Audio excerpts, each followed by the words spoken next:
Hi guys, Sportsia News Briefs. Madrid, Barca, PSG and Chelsea targeting emerging talent Endrick. Several clubs are keeping an eye on Palmeiras striker Endrick.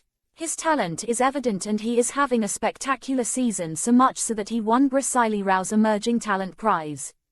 For that reason, the 16-year-old player is on Madrid, Barca, Chelsea and PSG's agenda.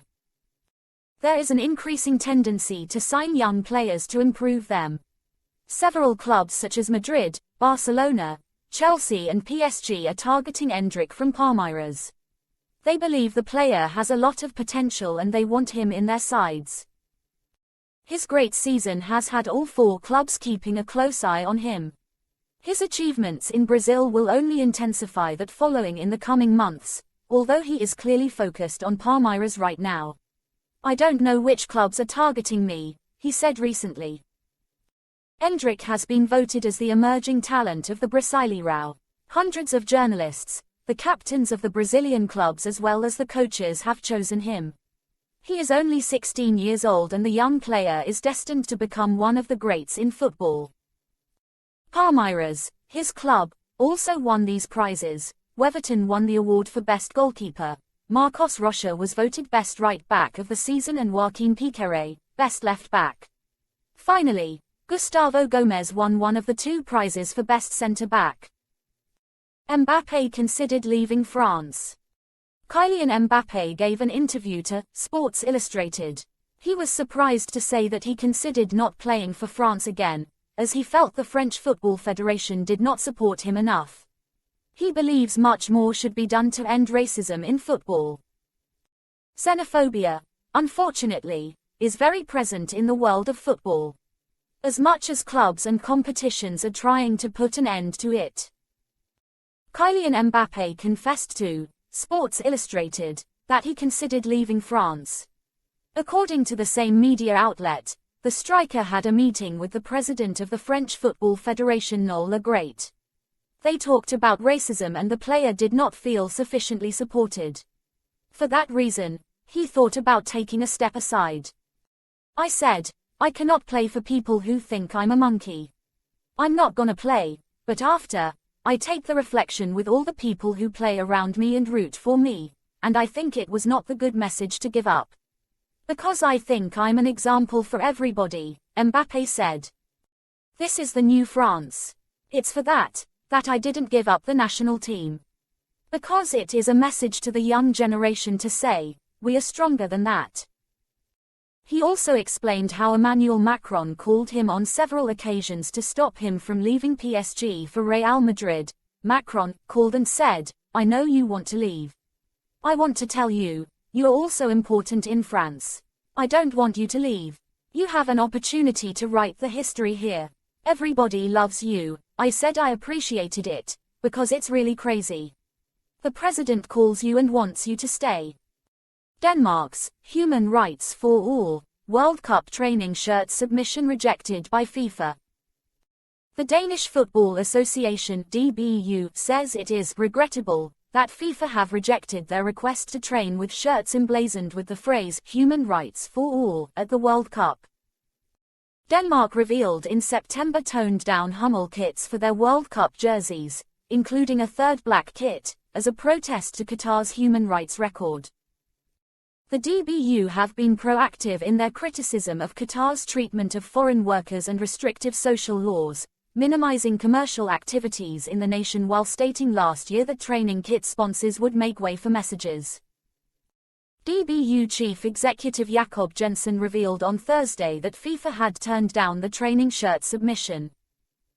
We have today got a message from FIFA that the training shirts our players were to train in, where it would say, Human Rights for All, at the stomach of the shirt have been rejected due to technical reasons, which is regrettable, Jensen told Ritzai news agency. Man United come from behind twice to make Carabao last 16. Erik ten Hag's side overcame Aston Villa 4-2 in an exciting Carabao Cup third-round tie thanks to late goals from Bruno Fernandes and Scott McTominay. Aston Villa went ahead twice and all the goals came in the second period. Man United avoided defeat against Aston Villa for the second time in 4 days after coming from behind on 2 occasions in this Carabao Cup clash. After a dull and goalless first half, the second half was full of excitement. Ollie Watkins put Villa ahead, but Anthony Martial levelled seconds later. A Diogo Dalot own goal saw Villa go back in front just after the hour mark, but goals from Marcus Rashford, Bruno Fernandes and Scott McTominay saw Man United book their place in the last 16. Madrid Victory closes the gap on Barcelona. Real Madrid have faced Cadiz in our La Liga match. This match was decisive for Cadiz as their victory could mean their rise from the relegation zone, but it was not possible. Ancelotti's side beat them to cut gap on Barcelona. Real Madrid and Cadiz attacked hard at the start of the match. Ancelotti's side dominated possession, but the Andalusian club defended the goal very well until Militao opened the scoring for Madrid in the 39th minute. However, it was not the winning goal as Kroos scored from outside the area and gave Madrid the second goal in the 70th minute. Against the odds, Cadiz's Lucas Perez scored in the 81st minute to set up a nervy finish, but Madrid held on for the 3 points. Lens begin to dream of Europe with World Cup on horizon. After surprisingly emerging as Paris Saint-Germain's nearest challengers in Ligue 1 this season, Lens coach Frank Hayes hopes his side can stay the course and compete for Champions League football. Lens' 4-match winning run is the best in the top flight since the start of the 2001-02 campaign, when a defeat at Lyon on the final day saw their opponents crowned champions at their expense. Following successive 7th-place finishes on their return to Ligue 1, Lens have turned the Stade Bolette de l'Ellis into an impenetrable fortress this term with 7 wins from 7. They can cut PSG's lead to 2 points on Saturday if they beat Clermont at home. World Cup fitness fears steal Premier League spotlight. With the World Cup just days away, the Premier League pauses after this weekend's action, leaving international managers a bag of nerves as they anxiously await fitness reports on their stars. However, there is still plenty at stake for top-flight teams before their players jet off to Qatar, with Newcastle hoping to consolidate their position in the top 4 and Arsenal eyeing title reinforcements. World Cup injury fears. All eyes will be on fitness bulletins from across the Premier League in the last matches before the World Cup shutdown. Playing the World Cup in the middle of the domestic season for the first time has drastically increased the fear factor over injuries, with good reason. To make space for the World Cup, which starts on November 20th, the group stages of European club competitions were squeezed into a 2-month period.